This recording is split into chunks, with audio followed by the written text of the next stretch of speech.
Most respected Principal Sri B.K. Singh, trustees of the school, Mr. M.P. Singh, Atul Kumar Singh, and Mrs. Anumecha Singh,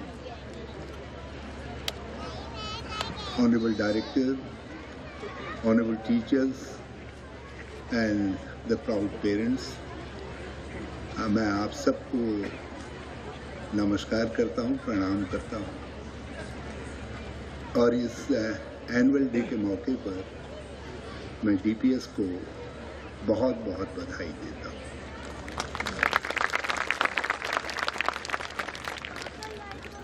really जो यहाँ का environment है, ये सिविलाइ की environment है, बहुत शानदार इन्वायरमेंट है। आप बिल्कुल प्रकृति के अंचल में आपने शिक्षा का एक ज्वाजल्यमान दिया जला करके रखा है, उसके लिए आपकी जितनी तारीफ की जाए कम है। और मैं ट्रस्टीज को भी बहुत धन्यवाद देना चाहता हूँ कि ये उनके ट्रस्ट का परिणाम है कि स्कूल एक 8 साल की यात्रा में अपना अच्छा नाम देहरादून में बनाता है। देहरादून, जैसा प्रिंसिपल साहब ने कहा, एजुकेशन का हब है और यहाँ के कंपटीशन में अपने को खड़ा करना, जब चॉइसेस बहुत हैं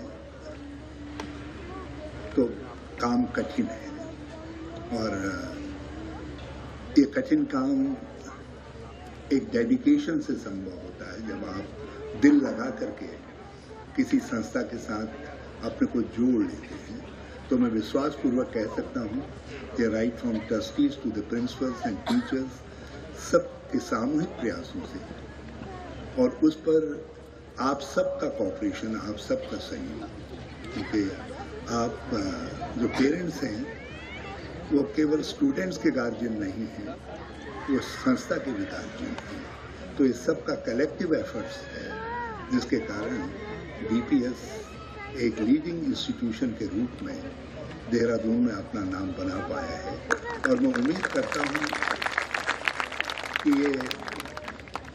ये दृष्टिकोण रखेंगे कि स्काई इज द लिमिट, जहाँ हम हैं, और फिर ज्ञान का क्षेत्र असीमित है, इसका क्षितिज का कोई और छोर नहीं है। और आज के युग में विशेष तौर पर जब साइंस टेक्नोलॉजी के विस्फोट ने दुनिया को भले ही छोटा बना दिया हो, मगर ज्ञान की गहराइयों को नया आयाम देने का काम कर रहा है और हमारे लिए बहुत आवश्यक है कि हम राष्ट्र के रूप में भी, सोसाइटी के रूप में भी, संस्था के रूप में भी और इंडिविजुअल के रूप में भी उसके साथ कोप अप करें, उसके साथ चलें, अपने को खड़ा करें। आज की दुनिया में इंफॉर्मेशन टेक्नोलॉजी के विस्फोट के बाद हम कहीं पर भी थोड़े से स्लैक नहीं रह सकते, हमको कॉम्पिटिटिव होना है। और मैं स्टूडेंट से भी कहना चाहूँगा कि एक इन्वायरमेंट उनको मिलता है अपने गुरुजनों के सानिध्य में, उसका भरपूर उपयोग कर उनको आगे के लिए बढ़ना है। एक समय था जब केवल फर्स्ट आना बड़ी न्यूज होती थी और आज आप यदि फर्स्ट भी हैं और फर्स्ट में फर्स्ट भी हैं तो you are not assured that you will get the admission, further admission in some classes. आप दिल्ली में और उसमें चले जाइए तो आपके लिए इस साल की कट ऑफ को यदि आप पार कर लेंगे तो आपको यह विश्वास नहीं होता है कि आप अगले साल की कट ऑफ क्या होगी, आप उसको पार कर पाएंगे, उस बार को पार कर पाएंगे या नहीं कर पाएंगे। इसलिए हमको शिक्षण संस्था के रूप में भी अपनी बार को निरंतर ऊंचा बनाने की कोशिश करनी है, ताकि हमारे बच्चों के लिए और अच्छी अपॉर्चुनिटी पैदा हो सके। और उसके लिए मैं समझता हूँ जहाँ विद्यालय की अपनी भूमिका है, संस्था की अपनी भूमिका है, वहाँ पर पेरेंट्स की भी अपनी भूमिका है। हमारे शास्त्रों में कहा गया है कि माँ पहली शिक्षक है बच्चे की, और पिता पहले ट्यूटर है। शिक्षक स्वाभाविक होता है और ट्यूटर जो है इनकॉर्पोरेटेड होता है। तो पिता की सेकेंडरी ड्यूटी है, जो फर्स्ट ड्यूटी है वो मदर की है। अब मुझे याद है जब मैं बचपन में पढ़ करके आता था स्कूल से, तो मेरी माँ जब मेरे सर पर प्यार से हाथ रख करके पूछती थी कि क्या तुमने आज क्या सीखा, तो मुझे बड़ी खुशी होती थी और मैं उसको कुछ न कुछ बताने की कोशिश करता था। और हमारे सामने जो लोग बैठे हुए हैं वो मेरी माँ से डिफरेंट हैं। मेरी माँ पढ़ी लिखी नहीं थी और आप सब लोग बहुत आगे तक पढ़े हुए लोग हैं। तो आपका जो स्नेह का हाथ है बच्चे के ऊपर, वो उसको ट्रांसफॉर्म करने का, एक बदली हुई पर्सनैलिटी के रूप में बनाने की कोशिश करें। मैं सीख के तौर पर नहीं कह रहा हूँ, आप मुझे माफ़ करिएगा यदि आपको मेरी बात सीख के तौर पर लग रही हो, क्योंकि सीख वही दे सकता है जिसने अपने जीवन में उसको उतारने का काम किया हो। मैं अपने बच्चों का अच्छा ट्यूटर नहीं था, लेकिन मैं दिल से महसूस करता हूँ कि मदर को एक अच्छा टीचर, एक अच्छा गुरु और फादर को एक अच्छा ट्यूटर होना चाहिए। और आपका प्रेम भरा संवाद अपने बच्चे से उसको बदलता है, उसको आगे बढ़ने के लिए प्रेरित करता है, और वो अपने स्कूल में पहले दिन से ज़्यादा बेहतर परफॉर्म करने की कोशिश करता है, ताकि वो अपने गुरुजनों की प्रशंसा पा सके, उनका प्यार पा सके, उनकी थपकी पा सके। मैंने जब पहला प्राइज़, उस समय आज की प्राइज़ का आकार भी बदल गया है, मूल्य भी बदल गया है, और जिस समय बेटा मुझको प्राइज़ मिला था तो मुझे एक छोटा सा रबड़ और एक पेंसिल मिली थी। और मेरे गांव से मेरे स्कूल की दूरी को कवर करने में लगभग, क्योंकि मैं जब समझदार हुआ तब मैंने कैलकुलेट किया, उस समय तो घड़ियाँ इत्यादि होती नहीं थी, तो लगभग 1 घंटा का समय लगता था। और उस दिन जब मुझको वो रबड़ और पेंसिल मिली तो मैंने इतनी दौड़ लगाई घर के लिए कि मैं 30-35 में, आधे समय में मेरे साथ के बच्चे आधे रास्ते में भी नहीं पहुंचे थे, और मैं घर पहुंच करके मैंने अपनी माँ के पास जाकर के वो पुरस्कार दिखाया, इनाम दिखाया, कहा मुझको माँ ये पुरस्कार, और वो पुरस्कार मुझको आज भी याद है, आज भी याद है।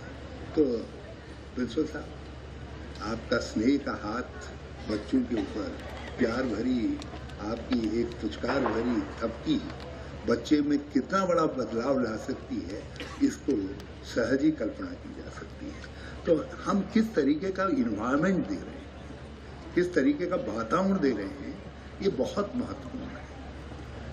सोसाइटी के रूप में हमको शिक्षा का वातावरण बनाना चाहिए।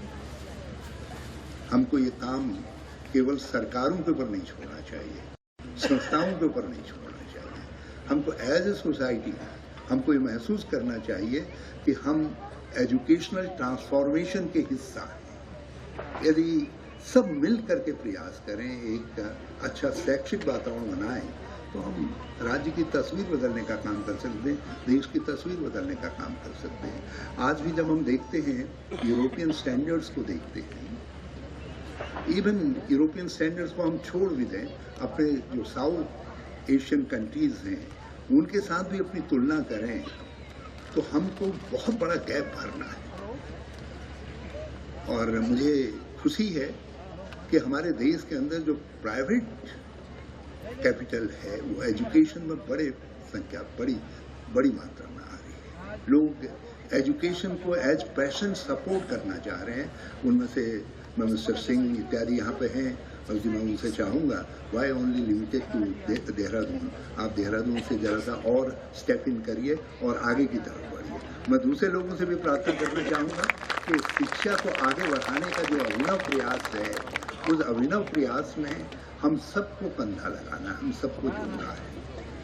जो गैप है आज, जितनी हम यदि यूरोपियन स्टैंडर्ड से बात करें तो हमको अपने देश के अंदर 400 और यूनिवर्सिटीज़ की ज़रूरत है, 40,000 से ज़्यादा हमको डिग्री कॉलेजेस की ज़रूरत है।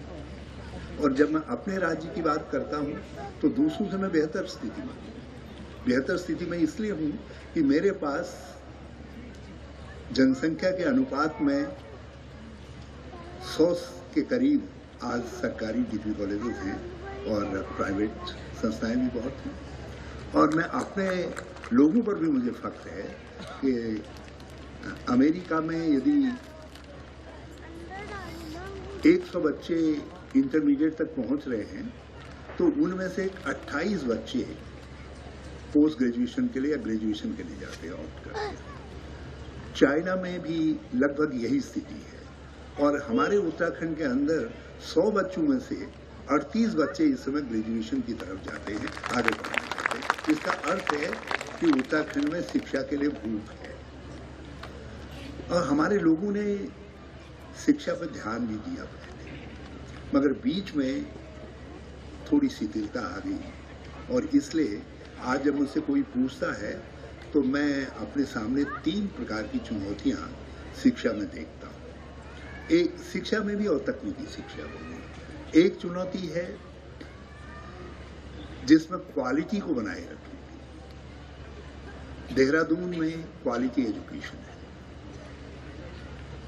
देहरादून की कई संस्थाएं पार एक्सीलेंस एजुकेशन इम्पार्ट कर रही हैं, देने का काम कर रही हैं। मैं उनके प्रयासों को स्तुत वंदना करता हूं, उसको सैल्यूट करता हूं, जिसमें मुझे पूरा विश्वास है कि आपका इंस्टीट्यूशन भी समृद्ध है।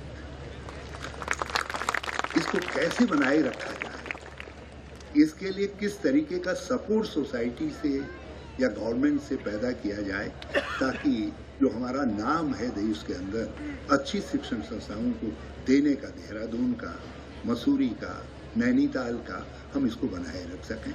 आज भी यदि देश के कुछ चुनिंदा 20-25 स्कूलों की गिनती होती है तो उसमें कहीं 10-12 स्कूल हमारे देहरादून के भी होते हैं और मैं उम्मीद करता हूं कि निरंतर इस संख्या में वृद्धि होती जाएगी। तो एक तो इसको किस तरीके से बनाए रखा जाए, ये चुनौती है। गवर्नमेंट के रूप में या मुख्यमंत्री के रूप में हमारे ऊपर है और सोसाइटी के रूप में आप सबके ऊपर है, सारे उत्तराखंड वासियों के ऊपर है। दूसरी चुनौती है कि हमने बेस बना दिया। हमारे पास, मैंने कहा ना, 100 के करीब डिग्री कॉलेजेस हैं। यूनिवर्सिटीज भी यदि हम प्राइवेट गवर्नमेंटल सब जोड़ दें तो कुछ दिनों में हम 2 दर्जन की संख्या को पार कर जाएंगे। मेरे पास 75 इस समय पॉलिटेक्निक है। गवर्नमेंट सेक्टर में 8 इंजीनियरिंग कॉलेजेस हैं, 8 नर्सिंग कॉलेजेस हैं और भी दूसरे टेक्निकल इंस्टीट्यूशंस हैं, 150 के करीब ITIs हैं। तो कहने का अर्थ यह है कि जो स्किलिंग का नारा है उस दिशा में हमारे पास प्लेटफॉर्म तैयार है, एक लॉन्चिंग पैड बना हुआ है, मगर यहाँ से हम ऊंची उड़ान भर सकेंगे उसके लिए आवश्यक है कि मैं कॉम्पिटिटिवली एक्सीलेंट हूँ, मैं प्रतियोगितात्मक रूप से उत्कृष्ट शिक्षा देने वाला बनूं। तो इसलिए हम चाहते हैं कि किसी तरह हम अपने इन सेंटर्स को सेंटर ऑफ एक्सीलेंस के रूप में डेवलप करें, एक क्वालिटी एजुकेशन की तरफ जिसमें स्किल एजुकेशन भी सम्मिलित है। तो हम क्वालिटी एजुकेशन के लिए जाने जाएं, यह बड़ी चुनौती है जिसको राज्य के रूप में हमको अगले 2, 3, 4 साल में एडजस्ट करना है।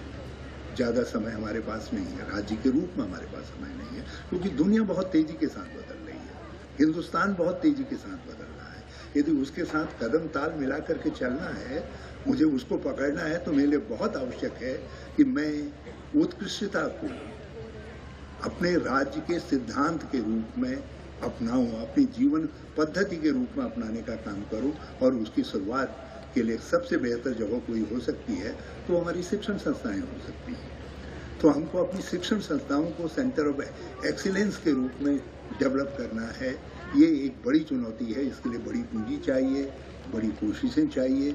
बल्कि मैं अपने लोगों से बताते रहता हूँ कि एक पुल, 2, 4, 10 सड़कें, कुछ और काम इंतजार कर सकते हैं, मगर शिक्षा के स्तर को सुधारने का काम इंतजार नहीं कर सकता है।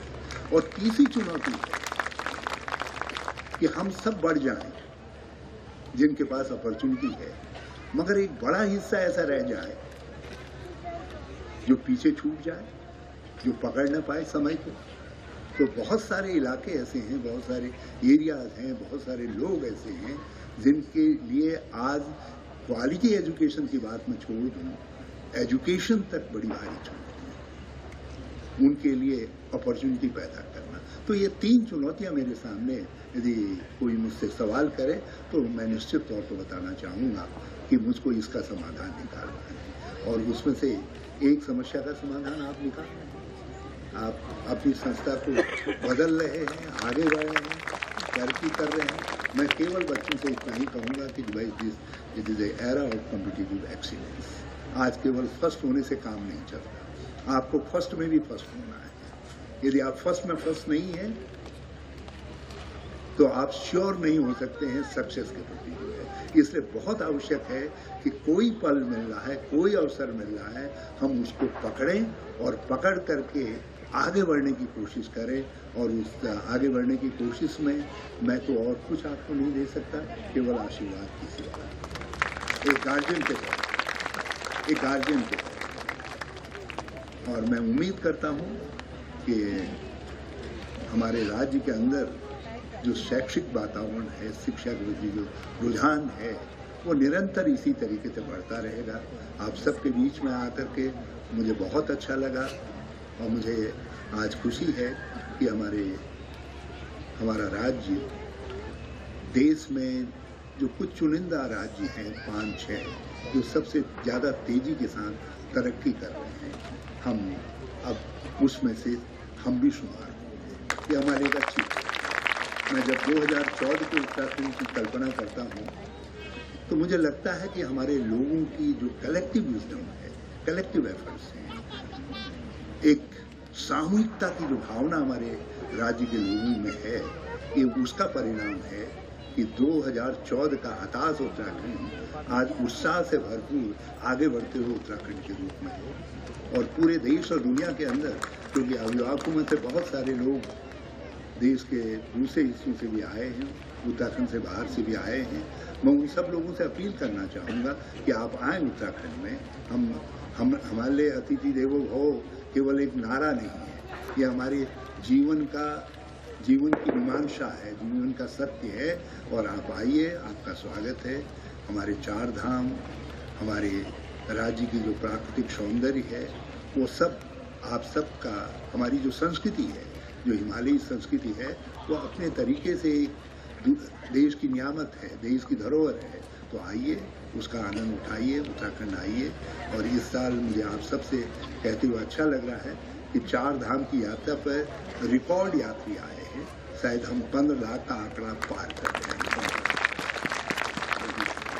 जब ये कांवड़ यात्रा हुई थी हरिद्वार में, तो 3 लाख के करीब यात्री आए, न 3 करोड़ के करीब यात्री आए थे, जो अपने आप में एक ऑल टाइम रिकॉर्ड है। जो आज हमारे राज्य का प्रत्येक हिस्सा पर्यटकों से गुंजायमान है। हम कोशिश कर रहे हैं कि अपनी इस तरक्की की तरफ बढ़ते हुए कदमों को और सदैव ढंग से आगे बढ़ाने का प्रयास करें। उसमें आप सबका सहयोग चाहिए, हमारे राज्य के नागरिकों का सहयोग चाहिए, और जो हमारे देश के लोग हैं, हमको उनकी भी सद्भावना चाहिए, क्योंकि ये हिमालयी राज्य है और हम उत्तरी भारत के लिए जल देने के स्रोत। यदि आप जरा कल्पना करिए, यदि गंगा यमुना नहीं है तो उत्तरी भारत की जिंदगी कहाँ है। तो ये जो हिमालय का ये भूभाग है, ये दुनिया का सबसे बड़ा वाटर रिजर्वॉयर भी है। तो हम जल भी देते हैं, हमारे जंगल प्राणवायु देने का काम करते हैं, और हमारा हिमालय आपको गरिमा देने का काम करता है, आपको सुरक्षा देने का काम करता है। तो इस हिमालयी राज्य को हम ठीक से संवार सकें, ठीक से आगे बढ़ाने का काम कर सकें, उसमें आप सबका सहयोग चाहिए। तो मैं आप सबको बहुत बहुत धन्यवाद देता हूँ। प्रिंसिपल साहब, शिक्षक गणों को मैं उनके प्रयास के लिए बहुत उनकी सराहना करता हूँ, उनको थैंक यू कहना चाहता हूँ। और बच्चों को मैं आशीर्वाद दे करके कहना चाहता हूँ, खूब आगे बढ़ो, खूब तरक्की करो, और अगली बार ऐसा अवसर आना चाहिए कि प्रधानाचार्य महोदय जो है आपका एनुअल रिपोर्ट कार्ड जो संस्था का है उसको पढ़ते पढ़ते थक जाएं, और इतना आप अच्छा करिए कि गर्व के साथ कहें कि मेरे बच्चों ने इतना ज़्यादा अच्छा कर दिया है कि मुझे पढ़ने में जो है इस साल से दुगना समय लग गया है या 2.5 गुना समय लग गया है। यही मैं कामना करता हूँ। तो आप सबका बहुत बहुत धन्यवाद, थैंक यू वेरी मच। और ये शानदार सांस्कृतिक प्रस्तुति के लिए भी मैं बहुत धन्यवाद देना चाहता हूँ, और मैं बड़ा टेम्पटेड महसूस कर रहा हूँ कि एक कार्यक्रम और भी, यदि आपकी इजाज़त है। अब मुझे आदमी तो नहीं, तो बहुत बहुत धन्यवाद, थैंक यू।